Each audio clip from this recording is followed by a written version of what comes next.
Saudara-saudara yang kekasih di dalam Tuhan Yesus Kristus, mari lihat pembacaan Alkitab yang tadi sudah kita baca bersama dari Nehemia pasal yang kedua ayat 1 sampai ayat yang ke-10. Nanti dalam pembahasan sebentar, dalam khotbah sebentar, saya akan menjelaskan bagian firman Tuhan ini mulai dari pasal 1 sampai pasal 2 hingga ayat yang ke-20. Saudara, mari perhatikan bagian firman Tuhan itu. Ayat itu saya baca sekali lagi untuk kita. Pasal 2 ayat pertama, firman Tuhan katakan, Nehemia diutus ke Yerusalem pada bulan Nisan tahun ke-20 pemerintahan Raja Artasasta, ketika menjadi tugasku untuk menyediakan anggur. Aku mengangkat anggur dan menyampaikannya kepada raja, karena aku kelihatan sedih yang memang belum pernah terjadi di hadapan raja. Bertanyalah ia kepadaku, mengapa mukamu muram? Walaupun engkau tidak sakit, engkau tentu sedih hati. Lalu aku menjadi sangat takut. Jawabku kepada raja, hiduplah raja untuk selamanya. Bagaimana mukaku tidak akan muram kalau kota tempat pekuburan nenek moyangku telah menjadi reruntuhan dan pintu-pintu gerbangnya habis dimakan api? Lalu kata raja kepadaku, jadi apa yang kau inginkan? Maka aku berdoa kepada Allah semesta langit. Demikian pembacaan firman Tuhan bagi kita semua. Berbahagialah kita yang membaca firman Tuhan, merenungkannya dan melakukannya di dalam kehidupan kita hari lepas hari. Saudara-saudara yang kekasih dalam Tuhan Yesus Kristus, hari ini saya mau berbicara bagi kita di bawah satu tema, yaitu membangun reruntuhan. Membangun reruntuhan. Saudara, perhatikan pembacaan kita tadi. Ketika kita melihat bagian firman Tuhan tadi, kita dapat melihat bagaimana Nehemia berbicara dengan raja. Nehemia saat itu adalah seorang yang menjadi juru minuman raja. Kalau menjadi juru minuman raja, maka itu tentunya adalah satu posisi yang amat tinggi. Karena orang ini atau orang-orang yang bertugas seperti juru minuman raja atau juru roti raja, mereka ada setiap saat berhadapan bersama dengan raja, ada di sekeliling raja, dan mereka ini masuk di dalam kategori ring satunya raja. Tentunya orang-orang yang ada di ring satu raja itu bukan orang-orang biasa, tetapi orang-orang yang punya kemampuan, punya keahlian, orang-orang yang punya kelebihan tertentu, dan mereka ada di sekeliling raja. Dan Nehemia saat itu, dia sebagai seorang juru minuman raja. Dia yang mempersiapkan minuman untuk raja. Dia yang mempersiapkan segala kebutuhan soal minuman untuk raja. Nanti kalau saudara baca bagian firman Tuhan tentang juru minuman raja, saudara bisa juga nanti akan menemukan di dalam Kejadian. Ketika Yusuf, dia dibuang ke dalam penjara, lalu ada dua pejabat yang juga dimasukkan ke dalam penjara. Yang satu itu punya posisi juru minuman raja, dan yang satu punya posisi juru roti. Lalu kemudian mereka dapat mimpi, lalu kemudian Yusuf berhasil menjelaskan mimpi itu. Lalu kemudian yang dikembalikan ke posisi adalah siapa? Juru minuman raja yang dikembalikan kepada posisi sebelumnya. Lalu kemudian juru roti kemudian itu dihukum. Dan kemudian singkat cerita, Yusuf akhirnya bisa sampai menjadi seorang yang memiliki posisi tertinggi di bawah raja saat itu. Saudara yang kekasih dalam Tuhan Yesus Kristus, mari kita fokus di bagian firman Tuhan ini. Nehemia berkata kepada raja, dia katakan, bagaimana mukaku tidak muram kalau kota tempat pekuburan nenek moyangku telah menjadi reruntuhan dan pintu-pintu gerbangnya habis dimakan api. Nehemia berkata bahwa saya muram, saya sedih karena ada halnya itu ialah karena tempat pekuburan nenek moyang saya itu sudah hancur. Tembok-tembok kotanya sudah hancur, pintu-pintu gerbangnya sudah terbakar habis. Dan saudara bisa lihat itu di dalam pasal 1 ayat 2. Di sana Nehemia mendapat kunjungan dari seorang yang namanya Hanani, dan bersama-sama dengan saudara-saudaranya datang, dan mereka berkata bahwa orang-orang yang terhindar dari penawanan di kota Yerusalem itu sekarang ada di dalam kesusahan besar. Mengapa mereka susah? Karena tembok Yerusalem telah terbongkar dan pintu-pintu gerbangnya telah terbakar. Pasal 1 ayat yang kedua dan ayat yang ketiga. Ketika mereka menceritakan hal itu kepada Nehemia, Nehemia kemudian sedih. Alkitab berkata, kalau kita lihat di dalam pasal 1 ayat 4, dia sedih. Kemudian dia berkabung selama beberapa hari, dia berpuasa dan berdoa ke hadirat Allah. Dan Nehemia luar biasa ada di dalam situasi yang sangat sedih. Dia berkabung karena kota tempat kelahirannya, kota leluhurnya itu ada di dalam situasi yang sulit. Dan karena itu, kalau kita lihat di dalam pembacaan pasal 1, akhirnya Nehemia berdoa kepada Allah, dia berpuasa, lalu kemudian Allah menaruh di dalam hatinya sebuah kerinduan untuk kembali ke kampung halamannya dan membangun kembali kota yang sudah hancur, tembok Yerusalem yang sudah roboh, pintu-pintu gerbang yang sudah terbakar. Tuhan taruh di hati Nehemia satu kerinduan untuk kembali dan membangun kota Yerusalem. Saudara-saudara kekasih di dalam Tuhan Yesus Kristus, ketika kita bicara tentang membangun reruntuhan, ini juga dapat ada pengertian, kita dapat memahami hal tentang membangun reruntuhan ini dengan sebuah hal bahwa kita mau melakukan pekerjaan yang Tuhan percayakan kepada kita.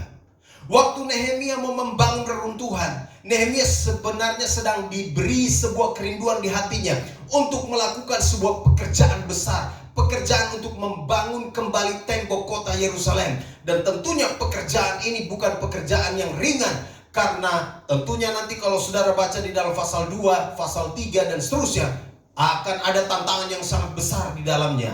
Tetapi Nehemia, dia karena memperoleh visi dari Tuhan, dia memperoleh tanggung jawab dari Tuhan. Tuhan menaruh di hatinya beban untuk membangun kota Yerusalem itu. Maka Nehemia sekarang siap untuk melakukannya. Saudara-saudara kekasih, tetapi masalahnya tidak sesederhana itu. Sekarang Nehemia ada di istana raja. Dia tidak bisa buat keputusan sendiri. Dia tidak bisa ambil keputusan sendiri sebab dia bergantung kepada Raja Artasasta. Dia tidak bisa mengambil sebuah pertimbangan-pertimbangan. Dia tidak bisa memilih berdasarkan keinginannya untuk pulang ke Yerusalem, tetapi akan ada tantangan kalau raja tidak mengizinkannya. Tetapi kalau saudara baca di dalam bagian firman Tuhan itu, maka di sana kita dapat melihat bahwa akhirnya raja mengizinkannya. Saudara-saudara kekasih di dalam Tuhan Yesus Kristus, mari coba kita lihat bagian firman Tuhan ini. Ketika kita bicara tentang membangun reruntuhan, bicara tentang melakukan perkara-perkara besar, bicara tentang melakukan hal-hal besar, membangun reruntuhan di sini berhubungan dengan melakukan pekerjaan yang besar. Tantangan-tantangan akan ada. Tetapi lihat di dalam bagian firman Tuhan itu, Nehemia terus maju. Karena dia tahu bahwa Allah yang memberikan tanggung jawab ini, Allah juga yang akan melakukannya. Allah juga yang akan menolong dia. Sehingga akhirnya Nehemia dapat membangun reruntuhan tembok kota Yerusalem. Perhatikan di dalam ayat 1, pasal 2. Ada beberapa prinsip penting ketika kita bicara tentang membangun reruntuhan. Bicara tentang melakukan pekerjaan-pekerjaan besar. Ingat sekali lagi, membangun reruntuhan yang saya maksudkan di sini ialah melakukan hal-hal besar, melakukan hal-hal yang mungkin kelihatannya secara manusia itu mustahil. Tetapi bagi Allah tidak ada yang mustahil. Dan perhatikan di dalam bagian itu pasal 2 ayat 1, Alkitab berkata, pada bulan Nisan tahun ke-20 pemerintahan Raja Artasasta, ketika menjadi tugasku untuk menyediakan anggur, aku mengangkat anggur dan menyampaikannya kepada raja, karena aku kelihatan sedih yang memang belum pernah terjadi di hadapan raja. Perhatikan ada satu kata di situ, Nisan, bulan Nisan. Lihat di dalam pasal 1, saya mau tunjukkan. Waktu Hanani datang itu bulan apa? Di pasal 1, ayat yang pertama, pada bulan Kislew, tahun ke-20, ketika aku ada di Puri Susan, datanglah Hanani, salah seorang dari saudara-saudaraku, dengan beberapa orang dari Yehuda. Jadi waktu Hanani datang itu, dia datang di bulan bulan Kisleu. Nah, berselang berapa lama Nehemia kemudian ditugaskan untuk mengangkat minuman, mengangkat anggur.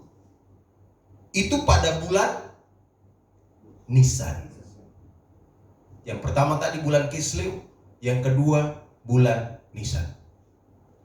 Prinsip pertama yang saya mau tunjukkan di sini, ketika kita bicara tentang membangun reruntuhan atau mau melakukan pekerjaan-pekerjaan besar yang Tuhan berikan bagi kita, maka prinsip pertama ialah kita harus belajar menantikan Tuhan. Kita harus belajar menantikan Tuhan. Perhatikan saudaraku yang kekasih, tadi saya sudah bilang bahwa di mana Hanani datang itu bulan Kisleu, lalu kemudian Nehemia mengangkat anggur dan menyampaikannya kepada raja itu bulan Nisan, dan itu ada jaraknya beberapa bulan. Saya akan tunjukkan kepada saudara bulan-bulan di dalam kalender Yahudi. Kalender Yahudi bulan Nisan itu antara Maret sampai April. Bulan Nisan. Lalu kemudian bulan April ke Mei itu namanya bulan Iyar. Jadi kalau kita Januari, mereka Februari, kira-kira begitu kalau namanya. Ini dulu, zaman dulu kalender Yahudi itu bulan Nisan, kemudian bulan Iyar, bulan Siwan, bulan Tamus, bulan Ab, bulan Elul, bulan Tisri, bulan Markeswan, bulan Kisleu, bulan Tebet, bulan Shebat, bulan Adar. Makanya kalau datang ke gereja bawa Alkitab yang ada kamus. Di handphone tidak ada kamus. Di Alkitab itu, di belakangnya itu ada kamus, kalender Yahudi. Nah itu jelas. Nah saudara yang kekasih, perhatikan, waktu itu dia datang bulan Kisleu, dan itu jarak dari bulan Kisleu ke Nisan itu kurang lebih 4 bulan. Karena Kisleu ke Tebet, bukan Tebet yang di situ, Tebet atau Tebet.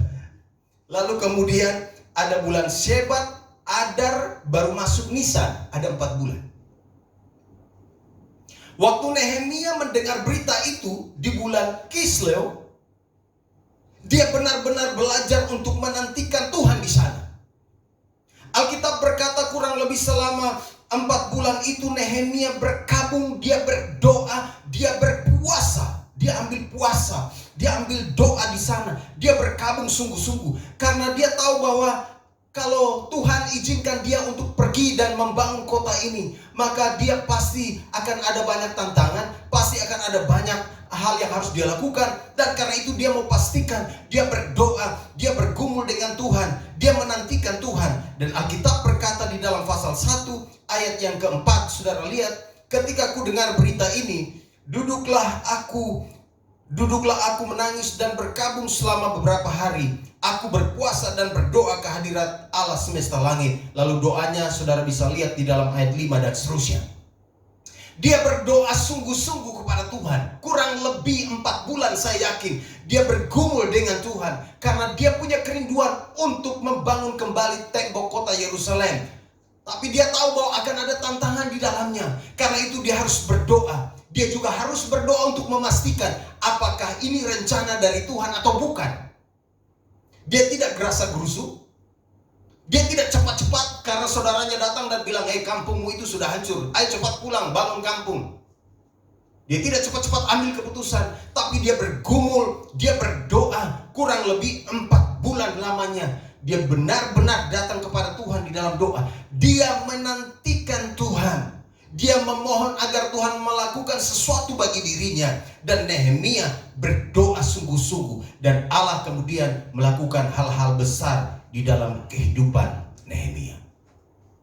Saudara, ketika kita mau melakukan hal-hal besar dalam konteks ini, mau membangun reruntuhan. Membangun reruntuhan ini sebuah metafor bahwa kita bisa melakukan hal-hal besar. Kita akan melakukan hal-hal besar. Maka kita harus belajar untuk menantikan Tuhan. Ambil waktu untuk bergumul dengan Tuhan. Kalau saudara Tuhan taruh di dalam hatimu ada sesuatu kerinduan yang besar, saudara akan mencapai hal-hal besar, saudara ingin melakukan hal-hal besar, jangan terburu-buru, tetapi ambil waktu dengan Tuhan, belajar menantikan Dia, sama seperti Nehemia. Nehemia bergumul dengan Tuhan, dia berdoa, dia berpuasa, dia menantikan Tuhan, dan akhirnya Tuhan menyatakan rencananya bagi Nehemia, dan Nehemia melakukan hal-hal besar bagi orang Israel, bagi kaumnya, bagi Yerusalem. Nehemia akhirnya pergi dan membangun kota Yerusalem. Saudara, kalau kita bicara tentang menantikan Tuhan, perhatikan, Abraham itu untuk mau dapat anak, dia menantikan berapa lama? Menantikan Tuhan berapa lama? Dia menantikan jawaban dari Tuhan berapa lama?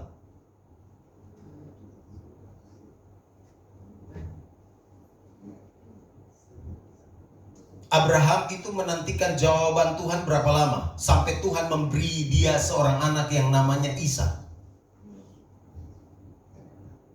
25 tahun. 25 tahun. Karena kalau saudara lihat dia umur 75, nanti dia dapat anak itu umur 100. Dia tunggu berapa lama? 25. Yusuf berapa lama baru dia akhirnya naik menjadi mangku bumi atau perdana menteri? Waktu dia keluar dari rumah orang tuanya, dia dijual, dia kemudian pergi sampai di sana, masuk jadi budak Potifar. Alkitab berkata dia umur berapa? 17 tahun. Waktu dia menjadi perdana menteri atau mangku bumi, berapa tahun? 30. Artinya dia menantikan Tuhan melakukan perkara besar di dalam hidupnya berapa lama? 13 tahun. Luar biasa ya. Musa lagi di padang gurun itu berapa tahun lamanya? Supaya akhirnya Tuhan meminta dia pulang kembali ke Mesir. Waktu Musa lari dari Mesir, dia umur berapa? Dia umur 40 tahun. Kemudian waktu dia ada di tempat pelariannya itu, dia berapa tahun di situ baru kembali Tuhan minta dia pergi ke Mesir? 40 tahun. 40 tambah 40? 80. Setelah itu dia bawa orang Israel sampai di perjalanan, dia meninggal umurnya berapa? 120. Jadi 40 tahun Musa di Mesir, dia lari ke padang penggembalaan di sana, 40 tahun dia kembali, Tuhan kirim lagi ke sana, lalu kemudian dia bawa orang Israel lagi 40 tahun.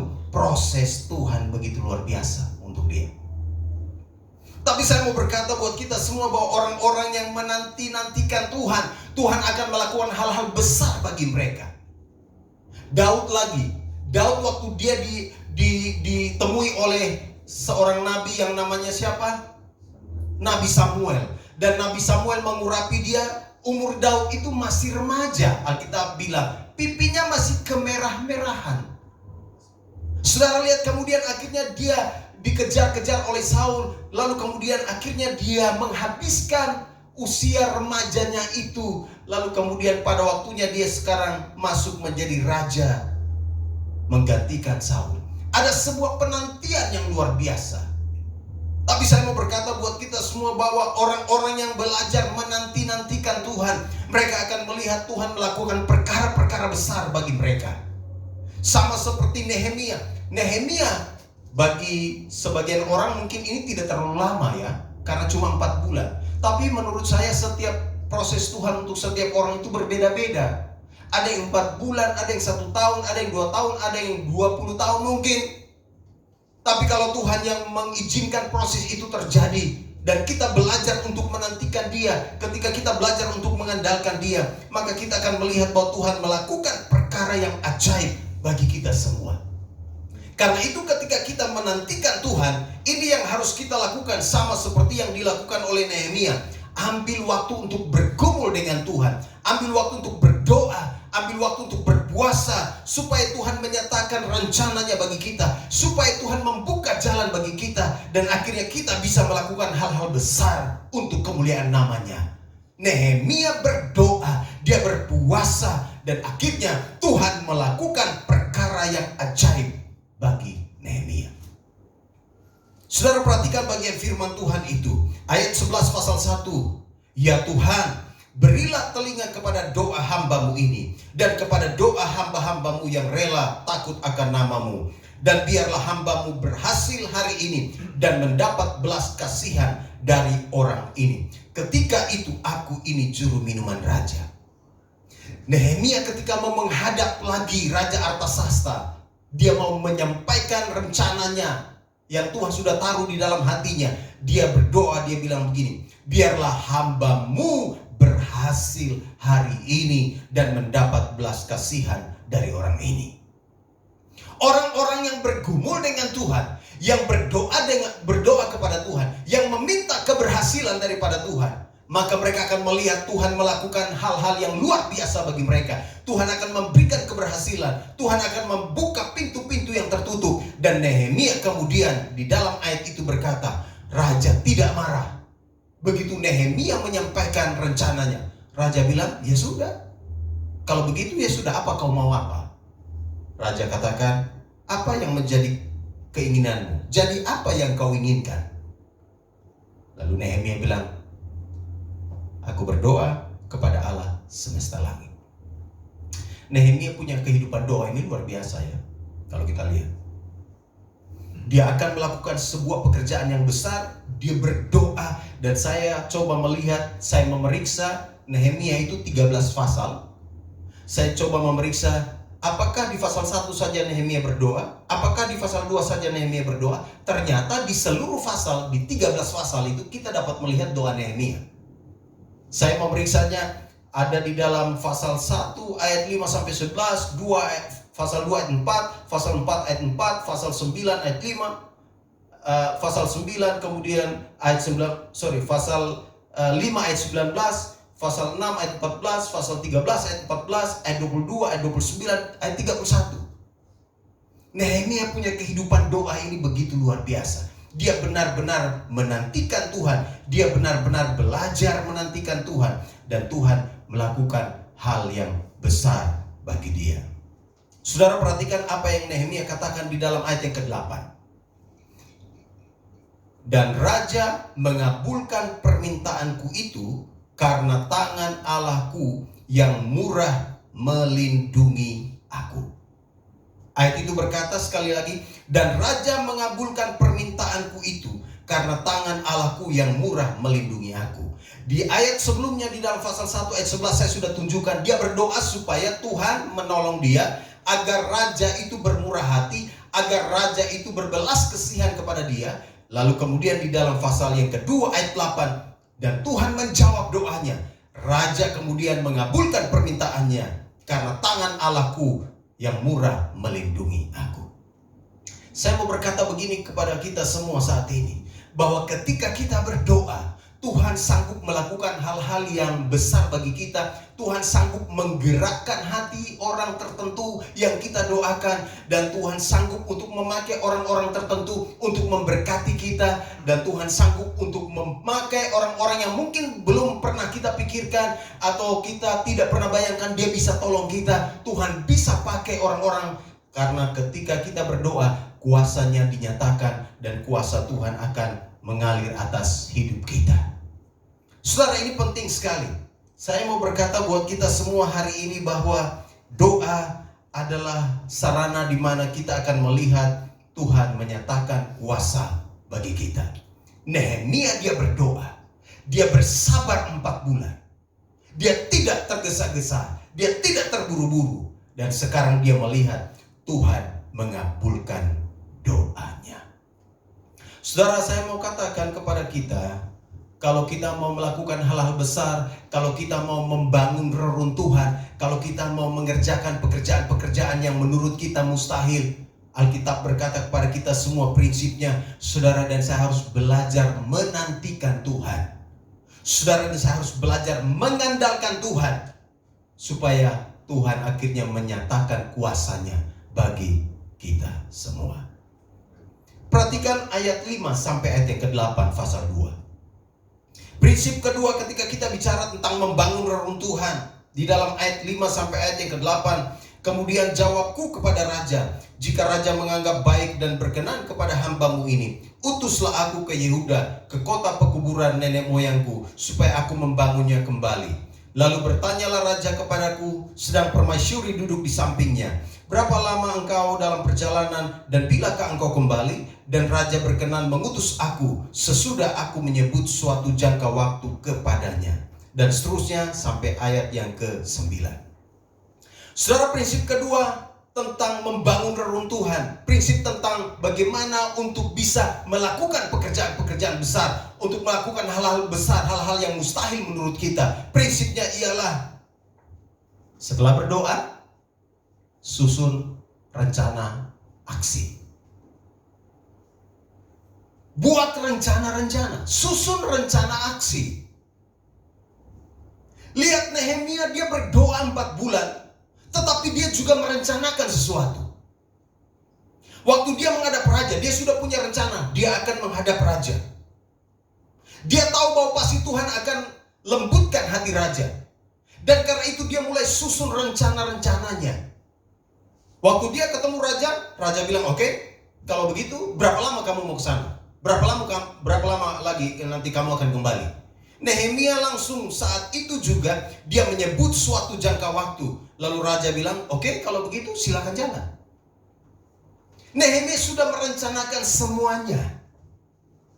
Hal-hal besar bisa saudara dan saya lakukan. Kita dapat melakukan hal-hal besar. Kita dapat melakukan pekerjaan-pekerjaan besar ketika kita mulai menyusun semua rencana-rencana kita. Kita harus mulai menyusun rencana-rencana aksi kita. Jangan tiba masa, tiba akal. Nanti kalau tiba masa itu pasti hilang akal. Harus kita mulai susun rencana-rencana kita. Kira-kira 5 bulan lagi mau bikin apa ya? Nehemia sudah susun. Dia bilang kalau permintaan saya dijawab oleh raja, saya sudah punya rencana begini, saya sudah punya rencana begini. Dan dia tinggal presentasi. Lihat ketika raja mendengar apa yang dipresentasikan oleh Nehemia, raja kemudian menyetujui. Dari sini kita bisa melihat bahwa Nehemia adalah seorang perencana yang terbaik. Dia merencanakan sesuatu yang akan dilakukannya, dikerjakannya. Orang-orang sukses, orang-orang berhasil, orang-orang yang melakukan hal-hal besar, orang-orang yang berhasil membangun reruntuhan adalah orang-orang yang tahu merencanakan sesuatu untuk dilakukan. Dia mulai merencanakan hal-hal kecil. Dia mulai memetakan perjalanan langkahnya ke depan. Dan ketika ada sesuatu yang sudah Tuhan katakan, bukakan bagi dia, maka dia kemudian akan melangkah. Karena dia sudah menyusun rencana. Dan sekarang dia akan melaksanakan aksi dari rencana itu. Dan inilah yang saya mau katakan kepada kita semua. Nehemia tahu bahwa dia akan jalan jauh. Dia akan pergi ke kampung halamannya. Dan dia harus susun rencana dengan baik. Oh, kalau begini bagaimana? Kalau begini sampai surat saja dia sudah rencanakan. Dia bilang, kalau begitu raja tolong buat surat buat saya, supaya nanti saya kasih surat itu ke bupati-bupati. Nanti saya mau bangun rumah, saya mau bangun tembok, tolong buat surat buat saya, supaya saya bisa kasih ke pengawas taman raja, supaya kemudian dia bisa izinkan saya ambil kayu dari situ. Dia sudah punya rencana-rencana. Ini penting sekali saudara kasih. Kalau saudara dan saya mau melakukan hal-hal besar, maka kita harus mulai merencanakan sesuatu. Kita harus mulai menyusun rencana aksi itu.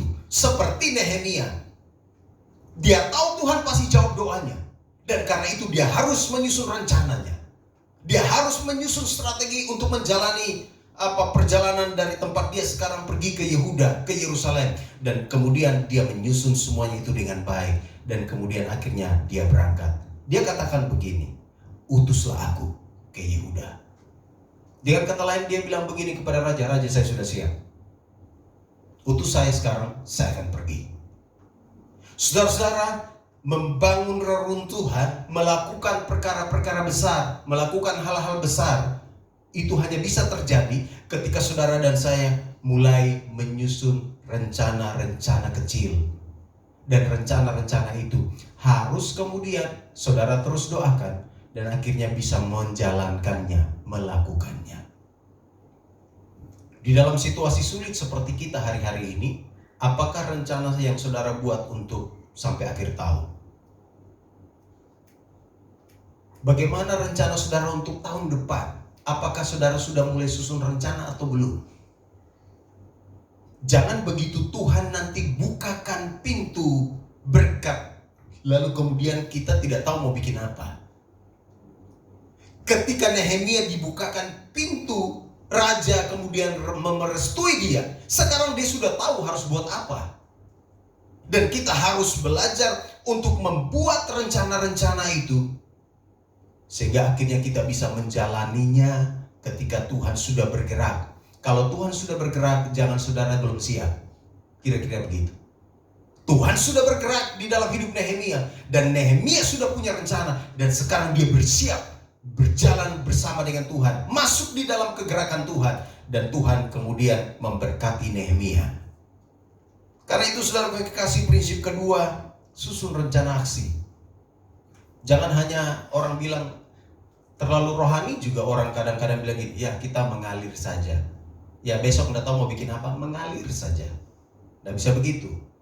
Harus susun rencana supaya kita bisa melakukan semuanya itu sesuai dengan rencana-rencana kita. Yang ketiga saudara kekasih, perhatikan di dalam ayat 17 sampai 18. Ketika kita bicara tentang membangun reruntuhan, Nehemia dia tahu bahwa pekerjaan ini besar. Maka perhatikan di dalam ayat 17 sampai ayat 18. Berkatalah aku kepada mereka, kamu lihat kemalangan yang kita alami, yakni Yerusalem telah menjadi reruntuhan dan pintu-pintu gerbangnya telah terbakar. Mari kita bangun kembali tembok Yerusalem supaya kita tidak lagi dicela. Ketika ku beritahukan kepada mereka betapa murahnya tangan Allahku yang melindungi aku, dan juga apa yang dikatakan raja kepadaku, berkatalah mereka, kami siap untuk membangun, dan dengan sekuat tenaga mereka mulai melakukan pekerjaan yang baik itu. Ayat 19. Ketika Sanballat orang Horon dan Tobia orang Amon pelayan itu dan Geshem orang Arab mendengar itu, mereka mengolok-olokkan dan menghina kami. Kata mereka, apa yang kamu lakukan itu? Apa kamu mau berontak terhadap raja? Aku menjawab mereka, kataku, Allah semesta langit, dialah yang membuat kami berhasil. Yang ketiga prinsipnya ialah libatkan orang yang sehati. Libatkan orang yang sehati.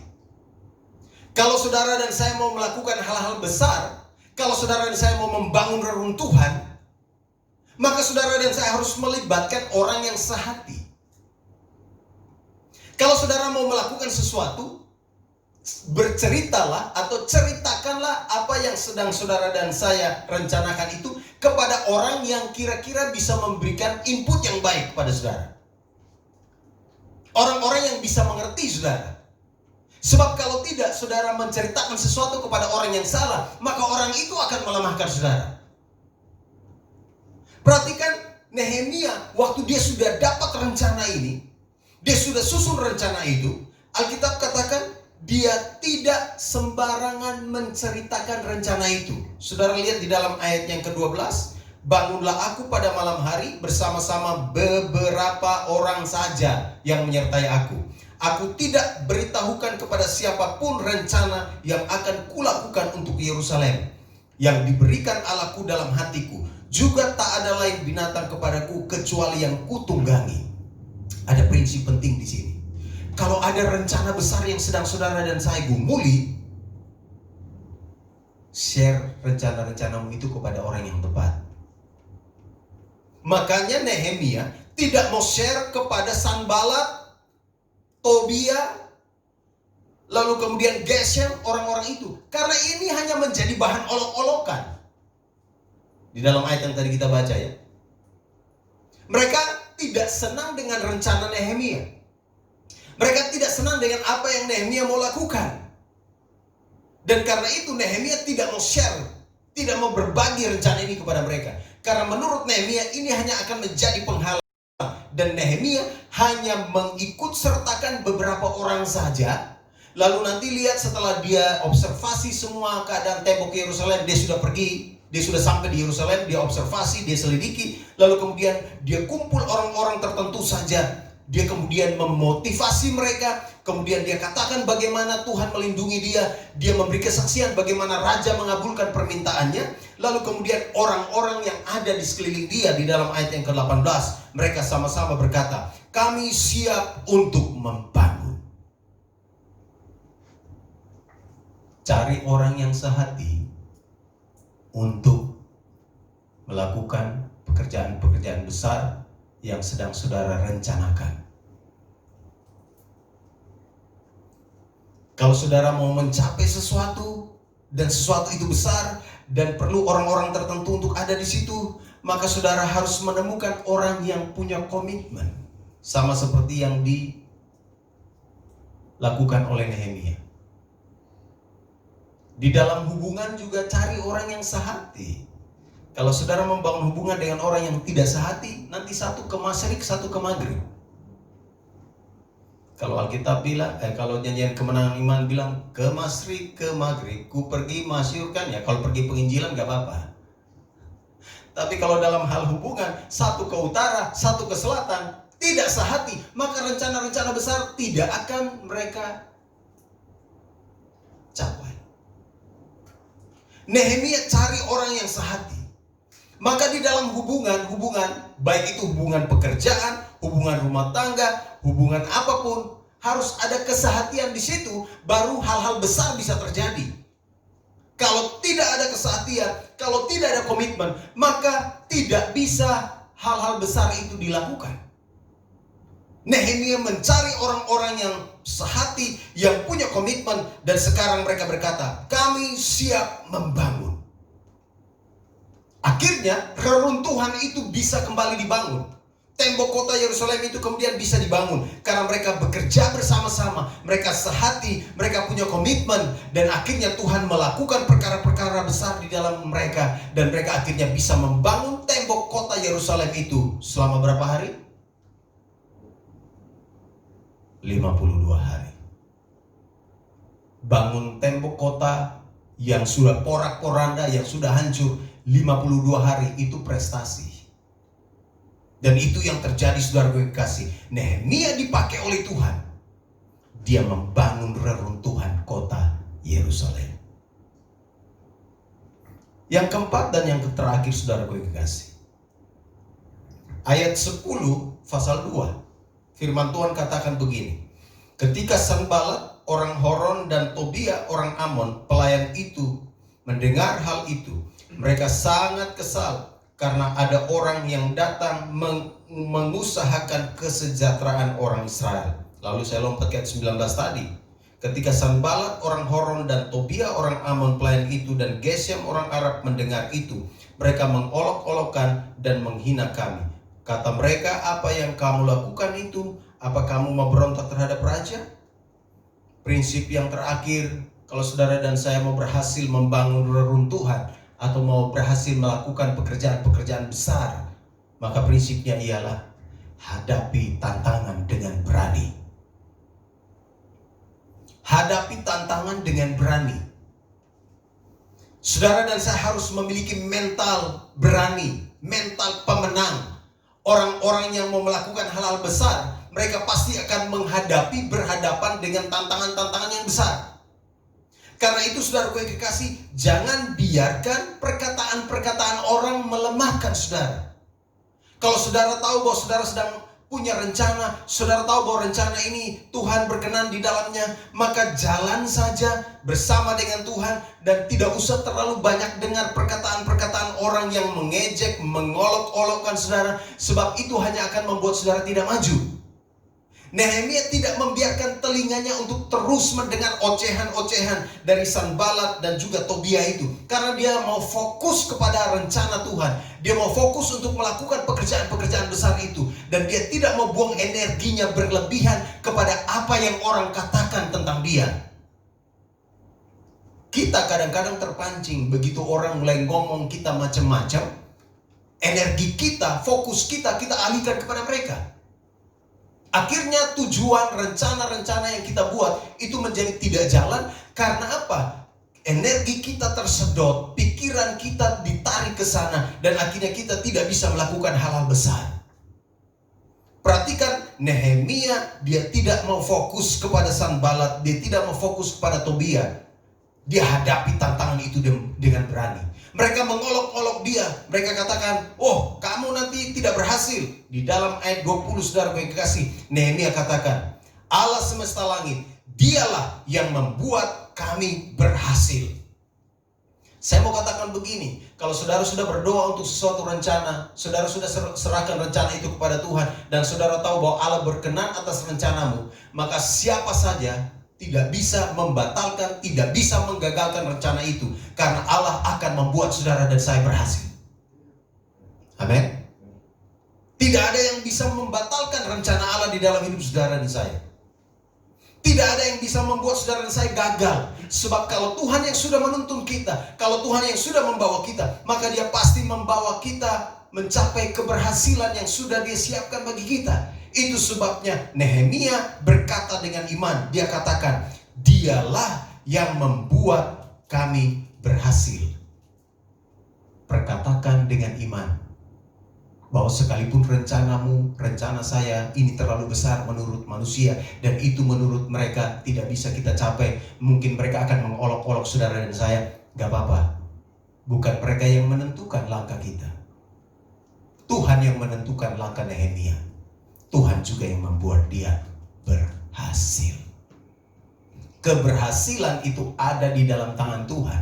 Karena itu saudara dan saya harus melangkah dengan iman. Nehemia melangkah dengan iman. Dan dia berkata, Tuhan akan membuat kami berhasil.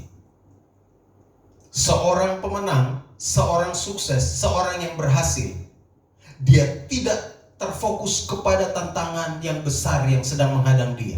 Dia tidak membiarkan mata dan pikirannya, telinganya hanya terus terfokus kepada masalah dan tantangan itu.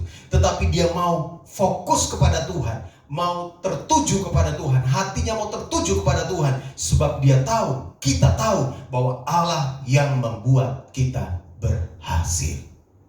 Karena itu saudara kekasih, kalau kita mau terapkan di situasi saat ini, situasi kita hari-hari ini seperti sesuatu reruntuhan.